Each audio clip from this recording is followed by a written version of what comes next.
新年早々、ベネズエラ侵攻のニュースが入ってきましたが、日本だけの問題ですか？世界中の問題ではあるのですけども、日本の人って他の国の人と違って、日本にとってどういう意味があるのかというところで、海外のニュースというのを受け止めたりするので、なので、ベネズエラ侵攻、日本に損なのか得なのかっていう、日本にとってという区切りをした方が理解しやすいのかなというふうな意味でこういうタイトルにしたんですけど、はい。とはいえ、ベネズエラって行ったことがないし、聞いたこともないしっていうのがほとんどだと思うんですけど、僕もベネズエラ行ったことないんですけど、割とそのヤクザ的な、反射的なお仕事をしてる人に、やっぱりベネズエラの人多いよねとかっていうのもあったりして、そういう意味でいくと、ベネズエラという国がなかなか厳しいので、そこの国を出て他の国で暮らしてますっていう人だと、不法滞在なので、悪いことをしてでもお金を稼がなきゃいけないよねっていう人がやっぱりベネズエラ人が多かったりするので、なので命がかかってもやらなきゃいけないようなものだったり、人を殺す職業だったりみたいなのをベネズエラの人っていうのは安く請け負ったりするので、なのでベネズエラ人マフィアというのはペルーの首都のリマでも結構な勢力を持っているみたいな話があったりするんですけど、っていう感じでベネズエラの国自体が不安定というのは南米の他の国にとってもあんまりよろしくないよねっていう感じではあるんですけども、全然関係ないよね、知ったこっちゃないよねっていう人もいると思いますけど、影響なんてないと思うよねっていう人も多いと思う。実際そのロシアがウクライナに侵攻したことも別に俺の生活には関係ないよって思ってる人も結構多いと思うので、2022年にとってはその意見多かったと思うんですけど、今の物価が割と高くなってるというのは、ウクライナ侵攻も結構影響あるんじゃないかなというふうに言われていて、なんでその影響があるかというと、ロシア産のエネルギーというのを買わなくなったので、ロシア産のエネルギーを買わなくなった後、中東が石油を値上げしたんですよね。他の産業って作られてる量とかによって価格を変えるんですけど、中東って売れる値段で石油を売るんですよね。ただ同然で湧いてくるものをみんなが高く売ってるわ、高くするわ、みたいな感じで、ロシアがエネルギー輸出できなくなったので、石油市場というのは価格が高くなったので、じゃあ中東も俺高くして売るわ、みたいなことやって、結果として石油の値段とかガスの値段っていうのは上がってるよね、という状態があって、で、その結果、日本もインフレになって物価高になってるよねっていう。ベネズエラというのは、石油の埋蔵量でいくと世界最大と言われているのですよ。で、ただそのベネズエラが石油の生成する施設というのの技術レベルがあんまり高くないというのがあって、ちゃんとそのポテンシャルほどの石油の輸出ができないよねというのがあるんですけど、これをもともとチャベス政権より前のアメリカの石油会社が技術投資をして、ベネズエラの石油を生成して、石油を輸出できるようにしてたんですけど、で、そこはチャベス政権がアメリカの石油会社とかを差し押さえみたいなことをしちゃって、結果として技術レベル下がってしまって、今でもベネズエラの石油ポンプとかっていうのは部品をイランから輸入してるらしいんですよね。反米同盟的なイランとベネズエラ仲いいらしいんですけど、ベネズエラがアメリカ側に入ることで石油の流通量自体が増えて原油価格というのが下がりお得になるよねっていう風に考えるのであれば、確かにそうなんですけど、ただ生成しにくいんですよね。パラジウムが多いとかで、中東の場合だとそのまま輸出すれば結構使えるよねっていうんですけど、ちゃんと生成しないと使えないというのがあって、ベネズエラの石油の場合。なので埋蔵量ほどの石油輸出量はないんじゃないかなと言われてるんですけど、とはいえ、原油の輸出量自体が増えると、日本の原油価格も下がるので物価が安くなるんじゃないかなというふうに言われているというのが、得だと考える人の意見の方向性で、経済的においては得になる可能性があるんですけど、損だと考える人の意見だと、ベネズエラという反米国家というのがアメリカの近くにある。そこをぶっ潰しますと。マドゥーロ政権自体も別にそのベネズエラの人たちが選挙で選んだのではないのではないかっていう言われ方をしてるんですよ。選挙をしたんですけど、結局不正選挙でマドゥーロさんが受かったというふうに言われていて、なのでそもそも正当な選挙をしたわけでもない状態で大統領になっていると。で、実際にベネズエラとか政情不安なので、ペルーにベネズエラマフィアが行ったりとかっていうので、アメリカに麻薬がいっぱい入ってくるのもベネズエラのせいなんじゃないかっていうのをトランプ大統領が言っていて、なので、ベネズエラを侵攻してぶっ潰すというのは、アメリカにとって利益があると。だからやってもいいんじゃないかっていうのがアメリカの論理なんですけど、巨大な軍事力のあるアメリカが、この国ムカつくって言って潰すというのが OK ですという社会になってしまった時に、ロシアがこの国ムカつくって言ってウクライナを取りに行きますと。ムカつくというか、ここ俺のもんだって言ってウクライナを取りに行きますとか、じゃあ中国が台湾もともと俺たちの土地なわけだから取りに行くぜって言って取りに行きますっていうのも、やっぱり国際社会は止められなくなってしまうよねっていう話があるんですよね。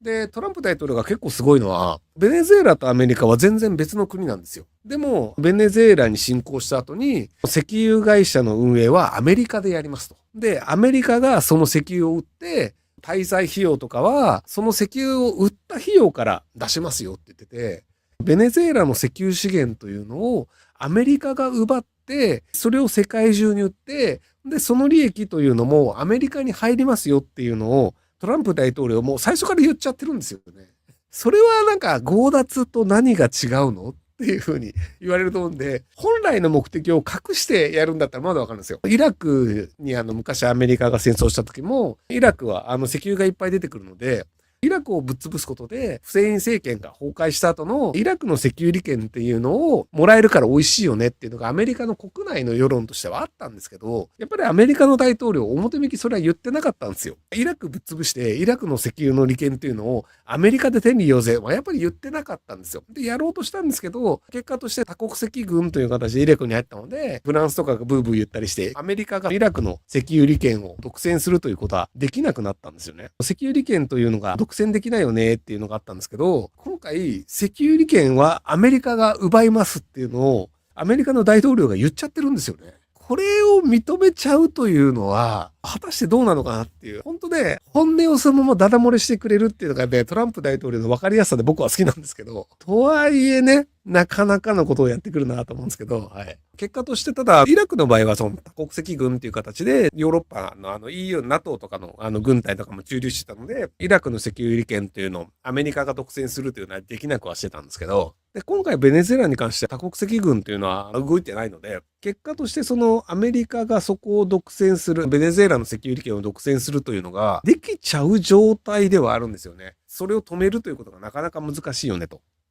ただとはいえ、ベネズエラのマドゥーロ大統領を拉致して、ニューヨークのブルックリン拘置所かなんかに交流してるっぽいんですけど、ベネズエラは副大統領がそのまま政権を今運営してる。で、副大統領はもちろんマドゥーロ政権の副大統領なので、マドゥーロ政権の偉い人なんですよ。なので、そういう意味でマドゥーロ政権としての方針というのは変わらないとすると、石油運営利権というのをアメリカに素直に渡すのかなっていうと、結構微妙なところだとは思うんですよね。なので、石油利権がどう動くかっていうので、素直に渡さないっていうので、もう一回アメリカが攻撃したとして、石油利権を渡さないからベネズエラを攻撃しましただと、さすがに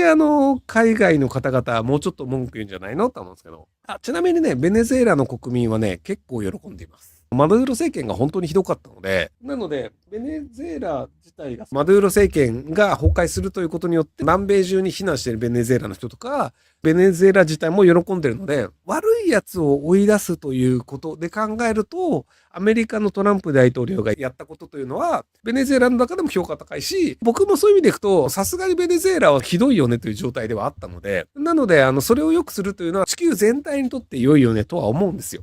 ただ、悪いやつを排除して、排除したから、その国の価値のあるものは俺のものだっていうのをやってしまうと、それは正義の使者なのか、強盗なのかの判定基準難しいよねっていう状態になってしまうので、なので、ベネズエラの人たちを助けるために行ったんだっていうのが許されるんだとすると、ロシアの大統領がウクライナの中で、ロシア系国民というのが迫害を受けてるので、助けるんだって言って侵攻したっていうのもあって、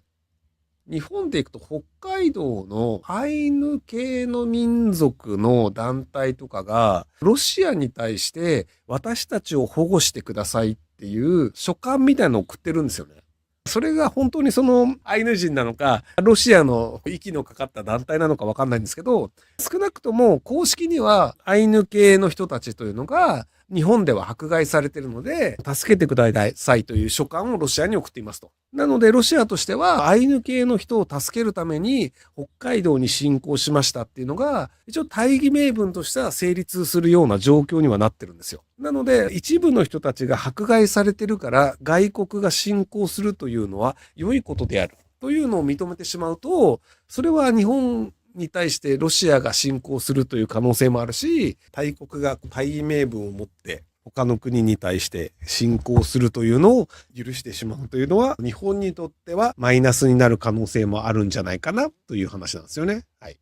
トランプ大統領を警戒してるんですけど、とはいえその表立ってトランプ大統領を否定しているのは、今はイギリスの首相が批判してるぐらいかな、先進国だと。中国とかロシアとかキューバとか反米グループの国はアメリカによるベネズエラ侵攻良くないって言ってるんですけど、民主主義陣営でいくとイギリスが言っているぐらいで、日本としてはベネズエラに関しての意見は保留してますね。大国が小国を軍事力で牛耳るのは良くないよねという大義名分はあるんですけど、ただトランプ大統領のご機嫌を損ねるのは良くないよねというのがあり、高市首相とトランプ大統領の面会というのが3月かなんかに予定していて、それのためにはやっぱりトランプ大統領に嫌われて合わねえのってなっちゃうと結構微妙なことになる可能性があるので、なのでアメリカに関してはベネズエラの侵攻に関しては OK と言いたいところだけど、それを表だって言ってしまうとやっぱりその大国が牛耳ることを認めてしまうっていうのがあって、何をもって中立かっていうのも難しいんですけど、立場というのが明確にできないっていうので、ふわーっとしたっていうね、立場を明確にしないっていうポジションを今やってます。はい。このまま立場を明確にしないまま行くんじゃないかなと思いますけどね。今はね、何も言わなくてもいいのが正しくて、どっちの立場に立つのも面倒が多いんですよ。力を持って状況変更するというのを認めるというのをやってしまうと、じゃあ中国の台湾侵攻も今度は攻められなくなってしまうよねってなるし、とはいえトランプ大統領の機嫌を損ねると、日本は結構やばい状況になってるので、ネトウヨ的な人は認めないんですけども、アメリカと中国の関税戦争の結果は中国の勝ちで終わったんですよ。アメリカが中国に対して関税高くするわって言って、そしたら中国も対抗して関税高くするわって言って、お互いに関税高くする競争をやったんですよ。